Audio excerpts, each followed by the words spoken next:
The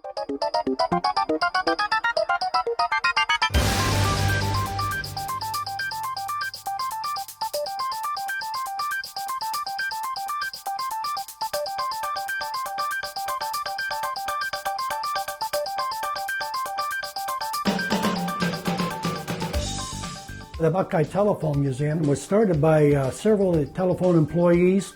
At that time it was called General Telephone, and they started talking, and every one of them had a little bit of a piece of equipment here or there, and they decided it would be a nice idea to share that with the new employees and also to share that with the public someday.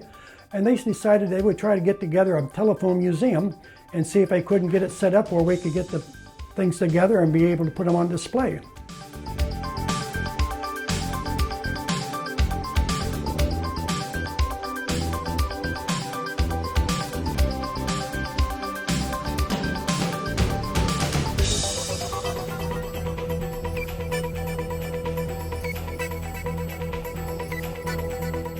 Each phone company started in a town by the need of somebody wanting to talk to somebody else, and it advanced from there to pretty soon you had 2 or 3 phone companies in the larger towns.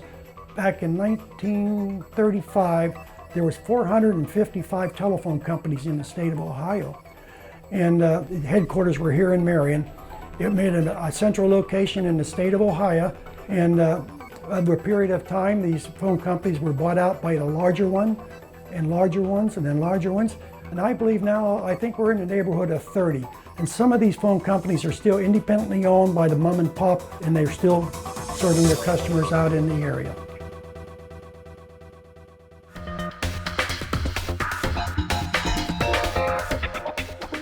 We have a variety of different telephones. We have some phones in there that are the actually telephones from back in the 1890s, and they call them a magnetophone because inside it is like a little voltage generator, and it has a crank on it. You've heard of people calling these phones crank phones.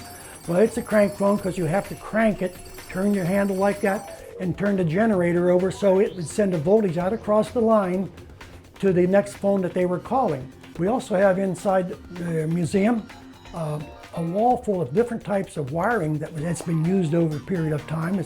Some of it are house wires that go directly into the house. Some are smaller type cables of different varieties. There's a good group of metal candlestick phones in there. And we were so lucky to get a group of those here not too long ago. And they're actually made out of metal. Several of them are made out of brass. Some of them are painted little colors. Maybe twice a year I'll get calls that people want to donate either a phone, some equipment, and I have had several calls and people call up and they just want to donate a lot of the equipment.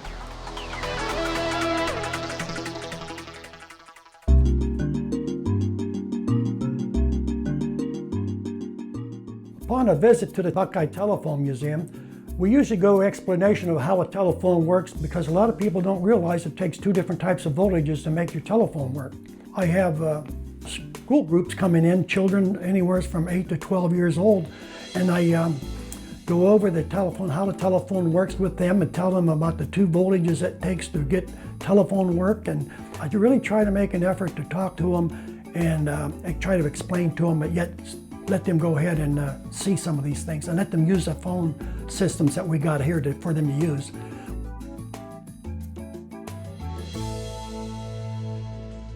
This telephone museum is important to me because a lot of people have put this stuff together and they're relying on somebody to share all this stuff with the general public to help keep the history of the telephone industry alive today. It took a lot of hard work and it took a lot of dedicated people to be out there in the rain and storm to keep the phone lines working. And it's a prime example of the hard work of American people put together to make America one of the best countries in the world.